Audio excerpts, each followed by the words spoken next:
and you might notice the gravity emanations were getting a bit smelly. And so the local real estate value might go down. So the way they fix it, if you ask the Arcturians, is they do something called planet taming. They plant the Arthurian myth from the Ark on the Taurus, the Arthurians, the Arcturians.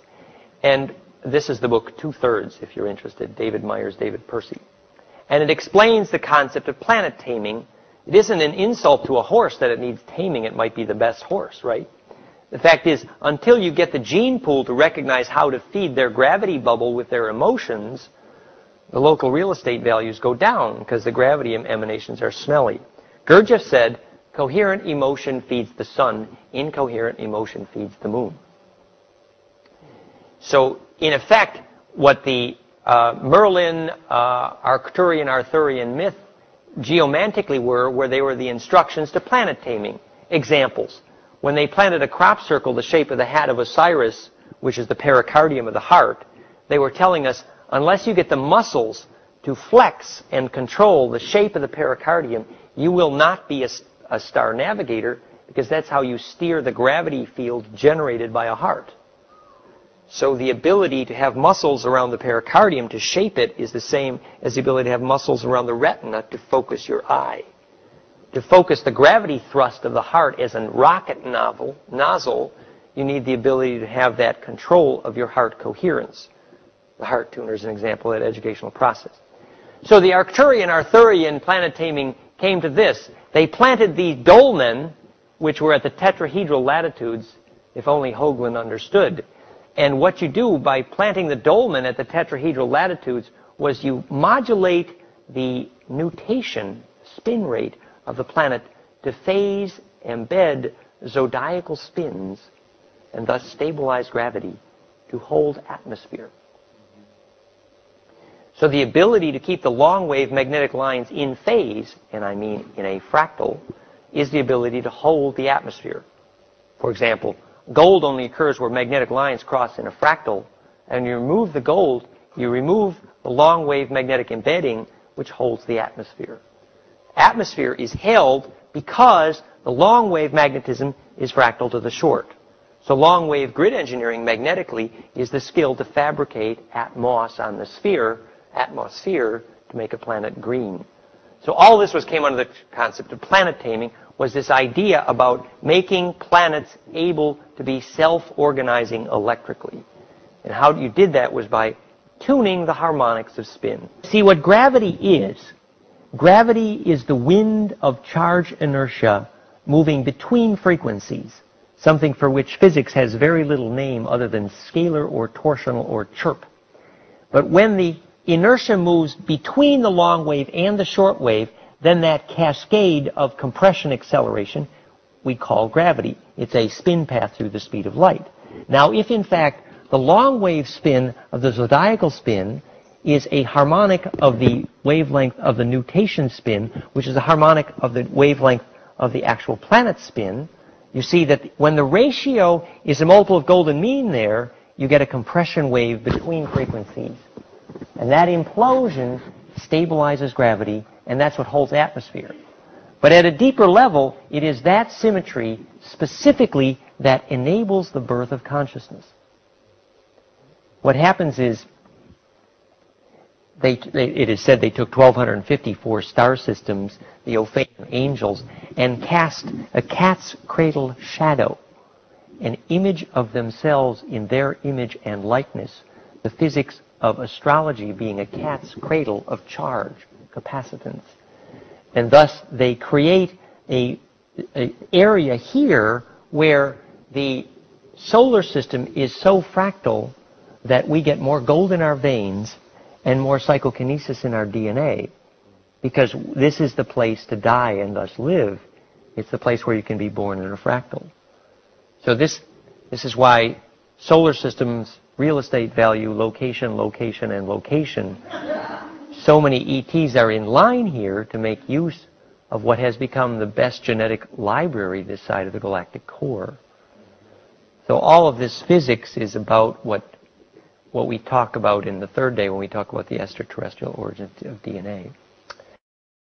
The Ben Bentoff story goes like this. So there he was having intense kundalini in his solar plexus, right?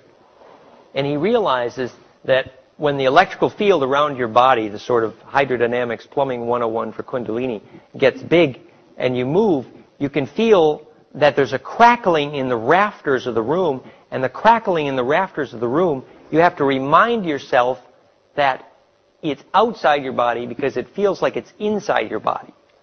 And eventually in your kundalini, when you wiggle, you're quite aware that you're wiggling the planet, a bigger wave, a longer wave. So Ben Bentoff is up there and he wiggles the planet, and the planet Gaia comes over and says, "What do you want? I'm busy." And Ben Bentoff, author of Stalking the Wild Pendulum, biomechanical engineer, and the physiology of Kundalini, says to the planet, well, I would like the boon of seeing through your eyeballs. A long wave. And the planet says, well, okay, but you're going to do something for me. So the planet takes Ben through its eyeballs, and he zooms out, and he sees a bunch of visions, which become the book, the cosmic comic book by Ben Bentoff, which I highly recommend. And the pictures to this story fill that book.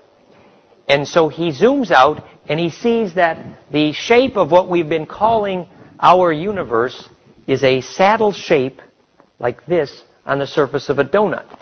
So what we had been calling the Big Bang is in fact a continuous creation, a book by Dwayne Elgin, based on a continuous compression wave coming inside and outside.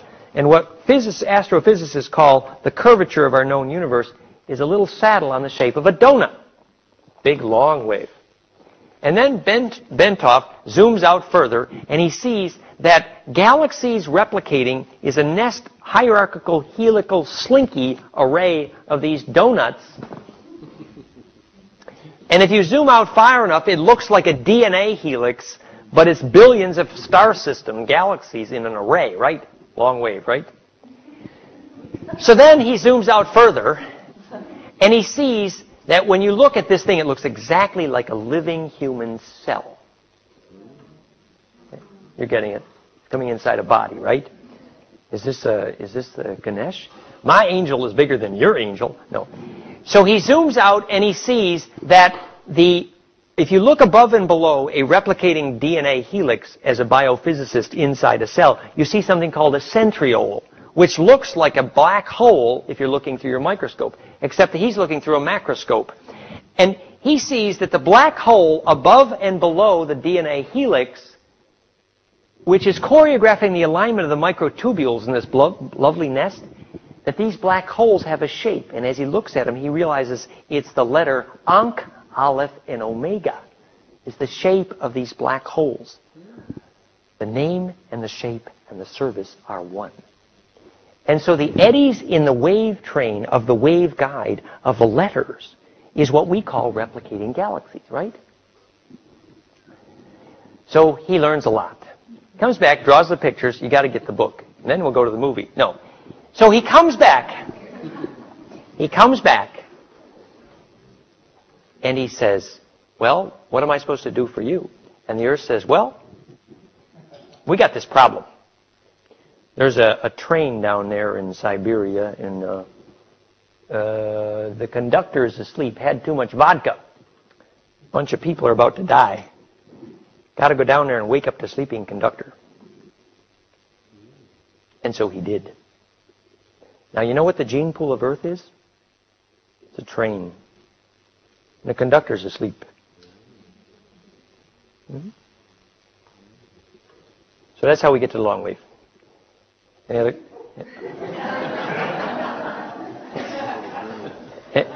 Any other questions? Yeah? Yes. Could you offer your understanding of the photon field and its current approach and development of real estate?